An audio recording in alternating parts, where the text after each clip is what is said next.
মসজিদুল আকসা শুধু একটা মসজিদের নাম নয়, কিন্তু আমরা এটাকে বাইতুল মুকাদ্দাসও বলি। কোথায় অবস্থিত এটা? জেরুজালেম শহরে।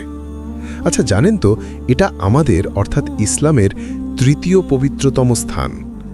দেখুন, এই পুরো প্রাঙ্গণে শুধু একটা মসজিদ কিন্তু নেই, এর সাথে আরও অনেক স্থাপনা আছে, যেমন কুব্বাতুস সাখরা, যেটাকে আমরা ডোম অফ দ্য রক নামে চিনি। আরও আছে কুব্বাতুস সিলসিলা এবং কুব্বাতুন নবী। এই সবটা মিলিয়েই তৈরি হয়েছে হারাম আল শরীফ। অন্যদিকে ইহুদি ধর্মাবলম্বীরা আবার একে টেম্পল মাউন্ট বলে পরিচয় দেয়। ইসলামী বর্ণনা অনুযায়ী আমাদের প্রিয় নবী মোহাম্মদ সাল্লাল্লাহু আলাইহি ওয়াসাল্লামের জন্য এই জায়গাটা কতটা গুরুত্বপূর্ণ একবার ভেবে দেখুন তো। তিনি রাতের বেলায় মসজিদুল হারাম থেকে এই আল আকসা মসজিদেই এসেছিলেন, আর এখান থেকেই তিনি ঊর্ধ্বাকাশের দিকে তার সেই মহাযাত্রা শুরু করেছিলেন, যেটাকে আমরা মেরাজ বলি। ঐতিহাসিক পণ্ডিত ইবনে তাইমিয়া সহ অনেকেই মনে করেন আসলে এই পুরো স্থানটার নামই হল মসজিদ আল আকসা। সহি আল বুখারির একটি হাদিস যদি দেখি, আবু জার গিফারি রাদিয়াল্লাহু বর্ণনা করেছেন, পৃথিবীতে এই মসজিদটি প্রথম নির্মাণ করেন আদম আলাইহিসসালাম। দেখুন, তার মানে এটি পৃথিবীর দ্বিতীয় মসজিদ। আপনাকে যদি প্রশ্ন করা হয় কাবার নির্মাণের কতদিন পর এটি তৈরি হয়, আমাদের রসুল সাল্লাল্লাহু আলাইহি ওয়াসাল্লাম কিন্তু নিজেই বলেছিলেন ঠিক 40 বছর পর। আমরা মুসলিমরা দৃঢ়ভাবে বিশ্বাস করি এই জায়গাটা আল্লাহ নিজে বরকতপূর্ণ করে দিয়েছেন। সত্যি বলতে এটাই ছিল মুসলমানদের প্রথম কিবলা। তখনকার সময় আল আকসা মসজিদ বলতে কি বোঝাতো জানেন? কিবলি মসজিদ, মারওয়ানি মসজিদ আর বুরাক মসজিদ, এই তিনটের সমন্বয়। এই সবটাই ছিল হারাম আল শরীফের 4 দেওয়ালের ভেতরে। আসুন একবার এর নির্মাণ ইতিহাসের দিকে তাকাই। খলিফা ওমর রাদিয়াল্লাহু আনহু বর্তমান মসজিদের জায়গাতে প্রথম একটা মসজিদ নির্মাণ করেন। এরপর উমাইয়া খলিফা আব্দুল মালিকের সময় এর পুনর্নির্মাণ ও সম্প্রসারণের কাজ শুরু হয়। তারই ছেলে খলিফা প্রথম আল ওয়ালিদের শাসনামলে ঠিক 705 খ্রিস্টাব্দে এই কাজ শেষ হয়। কিন্তু ইতিহাস তো সরল রেখায় চলে না, তাই না?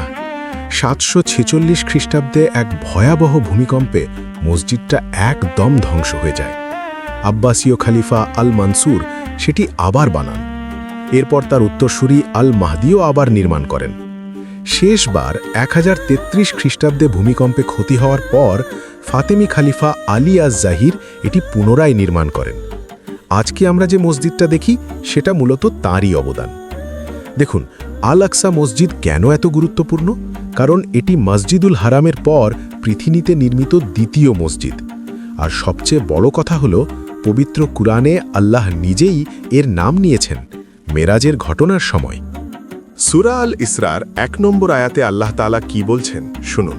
পবিত্র মহান সেই সত্তা, যিনি তার বান্দাকে রাতে ভ্রমণ করান মসজিদুল হারাম থেকে মসজিদুল আকসা পর্যন্ত, যার আশপাশ আমি বরকত দিয়েছি যেন তাকে কিছু নিদর্শন দেখাতে পারি। নিশ্চয়ই তিনি সর্বশ্রোতা ও সর্বদ্রষ্টা। রাশিদুন খেলাফতের সময় থেকেই সব ইসলামী পণ্ডিতরা আল আকসাকে প্রচণ্ড গুরুত্ব দিয়েছেন। কেন? কারণ এই সূরা বনী ইসরাইলের আয়াত আর সেই সব হাদিস, প্রায় সব স্কলারই নিশ্চিত করেছেন কোরআনে বর্ণিত এই আল আকসা আর হাদিসে উল্লেখিত স্থানটি হল জেরুজালেমে অবস্থিত এই মসজিদটি। আবু যর গিফারি রাদিয়াল্লাহু আনহু এর হাদিসটা তো আমরা আগেই শুনেছিলাম, তাই না? তিনি যখন রাসূল সাল্লাল্লাহু আলাইহি ওয়াসাল্লামকে জিজ্ঞেস করলেন দুটির মধ্যে নির্মাণের ব্যবধান কতদিন, তিনি বলেছিলেন 40 বছর। কিন্তু এটাও মনে রাখবেন, তিনি আরও বলেছিলেন আল্লাহ তাআলা সমগ্র পৃথিবীকে মসজিদ বানিয়েছেন, যেখানেই নামাজের সময় হয় নামাজ পড়ে নাও। এবারের নামের দিকে আসি। ইসরা শব্দটার মানে হল রাতের একটা অংশ বা সামান্য সময় ভ্রমণ। আর আকসা কেন বলা হয়? মক্কা থেকে দূরত্ব অনেক বেশি ছিল, তাই একে বলা হয় আকসা, অর্থাৎ দূরবর্তী। তখন মক্কা থেকে কুদস বা জেরুজালেম শহরে যেতে বাহনে চড়ে প্রায় 40 দিন সময় লাগত। অবশ্যই দূরবর্তী। এই বাইতুল মুকাদ্দাস বা বাইতুল মাকদিস একসময় বনী ইসরাইলের দাওয়াতের এবং নামাজের কিবলা ছিল। ইসলামী শরীয়তের পরিভাষায় মক্কা থেকে আল আকসা পর্যন্ত রাতের এই সফরটাকে আমরা বলি ইসরা, আর আল আকসা থেকে উপরের দিকে ঊর্ধ্বাকাশের দিকে সফরকে বলা হয় মেয়ারাজ। মেয়ারাজ শব্দের অর্থই হল উন্নতি বা ঊর্ধ্বে ওঠা। আর মেরাজের সেই রাতেই কিন্তু ইসলামের দ্বিতীয় স্তম্ভ অর্থাৎ 5 ওয়াক্ত নামাজ আমাদের জন্য নির্ধারণ করা হয়। বর্ণনা অনুযায়ী নবী মোহাম্মদ সাল্লাল্লাহু আলাইহি ওয়াসাল্লাম মেরাজের রাতে বিদ্যুৎ আর আলোর চেয়েও দ্রুতগামী বাহন বোরাকে চড়ে আল আকসায় এসেছিলেন। সেখানে তিনি সব নবী রাসূলদের নিয়ে সালাত আদায় করেছিলেন। তিনিই ছিলেন ইমাম।